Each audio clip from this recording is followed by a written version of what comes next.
An urgent message from President Trump demanding Nigeria stop the brutal murders of thousands of Christians in the country or face possible action from the Pentagon. He posted in part, quote, "The USA will immediately stop all aid and assistance to Nigeria and may very well go into that now disgraced country guns a-blazing to completely wipe out the Islamic terrorists who are committing these horrible atrocities." Paul Adamu is a Nigerian Christian who was kidnapped by Boko Haram 2 years ago. He joins us now. It's so wonderful to have you on the show. Please tell us what happened to you. It was such a disheartening situation. 2 years ago, I was kidnapped by the dreaded Boko Haram along my way to the airport while I was traveling to Cameroon to meet some of my colleagues, and then I got kidnapped along the line, along the route. And you were held for how long? 12 days. Okay. And there are many people, especially young girls, who have been kidnapped by Boko Haram, put into forced marriages, forced conversions. They're still in captivity. The situation there is quite dire.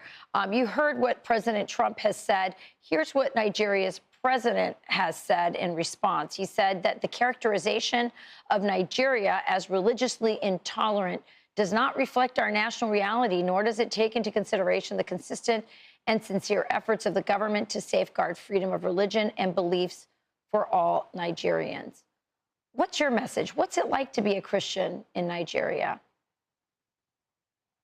First, I want to thank and applaud the United States of America President Donald Trump for designating Nigeria as a CPC, because this is one of the things that we have always wanted.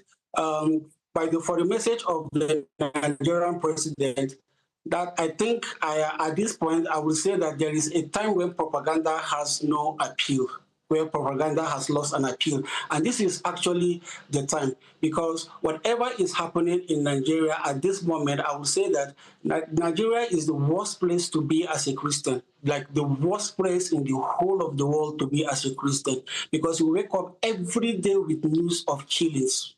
Every day with news of massacring of Christians. It's totally a genocide that is happening here in Nigeria. There is nothing anybody will tell me, because I have been in here for as long as I know. I've been in these places where these attacks have taken place. I've seen women who are crying for the loss of their husbands. I've seen children who are crying for the loss of their parents. I've seen parents who are crying for the loss of their children. I've been to churches that have been burnt